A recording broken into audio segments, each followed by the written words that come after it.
Welcome to the channel जय हो study. Polity के क्वेश्चन, राज्य व्यवस्था के महत्वपूर्ण क्वेश्चन देख लेते हैं। पहला है, who among the following have a right to speak in both the house of the Indian parliament. इनमें से किन्हें संसद के सदन में बोलने की आज़ादी, बोल सकते हैं, राइट टू स्पीक का अधिकार मिला हुआ है इनको। तो पहला लिखा है प्राइम मिनिस्टर, दूसरा लिखा है कैबिनेट मिनिस्टर, तीसरा लिखा है अटॉर्नी जनरल, चौथा लिखा है minister of state with independent charge. देखिए, प्रधानमंत्री चाहे वो लोकसभा का हो चाहे वो राज्यसभा को हो, उसे दोनों ही सदनों में बोलने का अधिकार है। ठीक है, मान लीजिए फॉर एग्जांपल, अगर प्रधानमंत्री मोदी लोकसभा के मेंबर हैं, सदस्य हैं, राज्यसभा के सदस्य नहीं है, क्योंकि एक टाइम में एक मेंबर दो सदनों का सदस्य तो हो नहीं सकता ना। तो अगर वो राज्यसभा के सदस्य नहीं है तो उनको तब भी राज्यसभा में बैठने का, वहाँ पर बोलने का अधिकार है, वोट करने का अधिकार नहीं है। जिस हाउस के वह मेंबर हैं, जिस सदन के वह मेंबर हैं, उसी सदन में वो वोटिंग कर सकते हैं और वह दोनों सदनों में बैठ सकते हैं, बोल भी सकते हैं, लेकिन वोट अपने ही सदन में करेंगे जहाँ के वो मेंबर है। ठीक, इस प्रकार ये चारों लोग, चाहे वो प्राइम मिनिस्टर हो, चाहे वो कैबिनेट मिनिस्टर हो, चाहे वो अटॉर्नी जनरल हो और चाहे वो minister of state with independent charge हो, इन चारों ही लोगों को राइट टू स्पीक है दोनों हाउसेस में। ठीक है, तो इसका ऑप्शन हो गया बी ऑप्शन। ठीक, नेक्स्ट क्वेश्चन है, which of the following is not mentioned in the constitution of India. इनमें से कौन भारत के संविधान में वर्णित नहीं है? क्या नहीं, कौन मेंशन नहीं, संविधान में नहीं लिखा हुआ है। पहला लिखा है कोरम।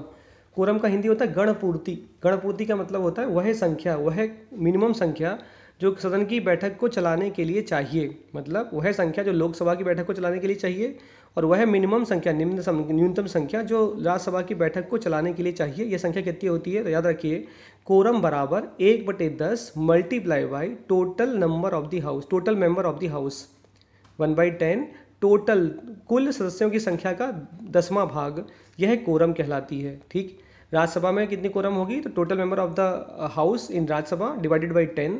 ऐसे ही लोकसभा में कितने कोरम, गणपूर्ति कितनी होगी? तो total member of the house divided by 10। ठीक, ध्यान रखिएगा कि गणपूर्ति के अंतर्गत स्पीकर को भी काउंट किया जाएगा, मतलब अध्यक्ष को काउंट किया जाता है। ठीक, नंबर 2 लिखा है बी मोशन ऑफ थैंक्स। तो मोशन ऑफ थैंक्स तो राष्ट्रपति, थैंक यू, मोशन ऑफ राष्ट्रपति के स्पीचेस के बाद मोशन ऑफ थैंक्स, धन्यवाद प्रस्ताव पारित किया जाता है। तो याद रखिएगा, आर्टिकल 87 क्लॉज 1 के अंतर्गत वर्णन है मोशन ऑफ थैंक्स का। ठीक है, धन्यवाद प्रस्ताव का। तीसरा लिखा है सी प्रोरोगेशन। प्रोरोगेशन का मतलब होता है सत्रावसान। सत्रावसान का मतलब संसद के सत्र का सत्रावसान। यह आर्टिकल 85 के क्लॉज 2 सब क्लॉज ए में इसका वर्णन मिलता है। ठीक है, अनुच्छेद 85 के क्लॉज 2 सब क्लॉज ए।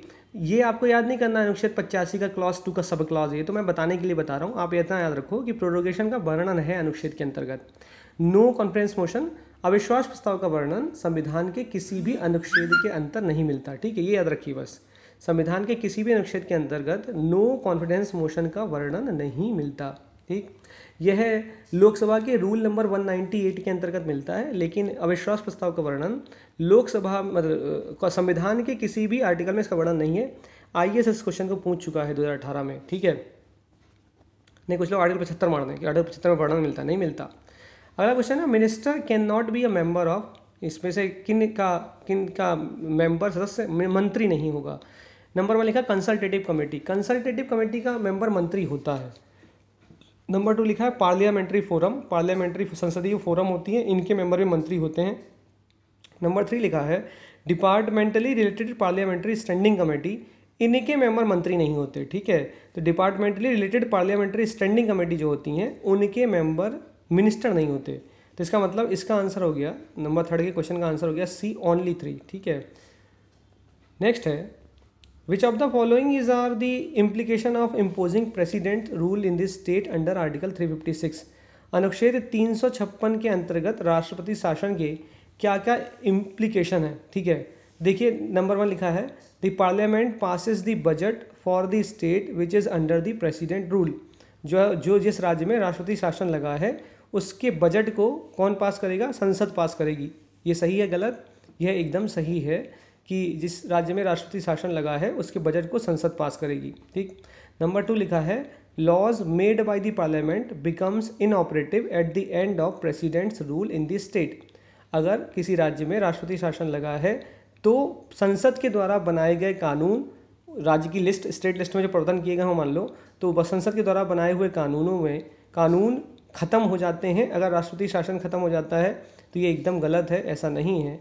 राष्ट्रपति शासन के खत्म होने के बाद भी संसद के द्वारा बनाए हुए कानून को स्टेट लेजिस्लेचर ही खत्म कर सकती है, वह स्वतः खत्म नहीं हो पाएंगे। ठीक है। नंबर 3 लिखा है the member of the legislative assembly in that state loss their membership. ऐसा नहीं होता। याद रखिए, राष्ट्रपति शासन या फिर राज्य के आपातकाल या फिर संवैधानिक आपातकाल के दौरान, याद रखिएगा कि आर्टिकल 356 में लिखा हुआ आपातकाल जो कि राष्ट्रपति शासन कहलाता है, जो कि राज्य का आपातकाल कहलाता है, जिसे संवैधानिक आपातकाल भी कहते हैं, यह इस आपातकाल के दौरान लेजिस्लेटिव असेंबली को सस्पेंड किया जाता है या फिर डिसॉल्व किया जा सकता है, लेकिन किसी की मेंबरशिप नहीं जाएगी। ठीक है। तो ये लिखा हुआ the member of the legislative assembly in that state loss their membership, ऐसा नहीं होगा राष्ट्रपति शासन के दौरान। इसका मतलब इसमें कौन सा स्टेटमेंट सही है, तो हमको समझ में आ रहा है पहला स्टेटमेंट ही सही है, तो option B is correct, only 1। ठीक है। Consider the following statement with reference to the Lok Sabha speaker. Lok Sabha के स्पीकर के संदर्भ में कौन से कथन सही हैं आपको बताना है। पहला लिखा है on election to the office of speaker he has to resign from the membership of his party. अगर वह लोकसभा का स्पीकर चुना जाता है तो of election to the office of speaker, मतलब अगर वो लोकसभा के स्पीकर के पद हेतु चुनाव में खड़ा हो रहा है तो उसे अपनी पार्टी से इस्तीफा देना होगा, अपनी पार्टी की सदस्यता से इस्तीफा देना होगा। ऐसा बिल्कुल नहीं है। अगर सुमित्रा महाजन भाजपा की सदस्य हैं तो वह स्पीकर के इलेक्शन के दौरान भाजपा की सदस्य बनी रहें, वो उनका अपना डिसीज़न है। वह इस्तीफा दें चाहे भाजपा की सदस्यता से, चाहे ना दें, उनका डिसीजन है। ठीक है। तो ऐसा कहीं नहीं लिखा हुआ, जो इसमें स्टेटमेंट 1 में लिखा है ये गलत लिखा हुआ है। नंबर 2 लिखा है the letter of his resignation has to be address to the president. हम लोग लोकसभा के स्पीकर की बात कर रहे हैं। लोकसभा के स्पीकर के लिए लिखा है द लेटर ऑफ स्पीकर, मतलब स्पीकर के रेजिग्नेशन का जो पत्र है वह राष्ट्रपति को वो एड्रेस करता है, ऐसा नहीं है। लोकसभा अपना इस्तीफा किसको देता है, मतलब डेप्यूटी स्पीकर को देता है। तो स्पीकर अपना इस्तीफा डेप्यूटी स्पीकर को देता है, ना कि राष्ट्रपति को देता है। इसका मतलब इनमें कौन से कथन सही हैं, तो दोनों ही कथन गलत हैं। तो डी ऑप्शन, नाइदर 1 नॉर 2। ठीक। तो ये 5 क्वेश्चन हमारे कंप्लीट हो गए। इसमें अगर कोई आपको डाउट है तो मुझे कमेंट करिए, मैं बताता हूँ फिर से।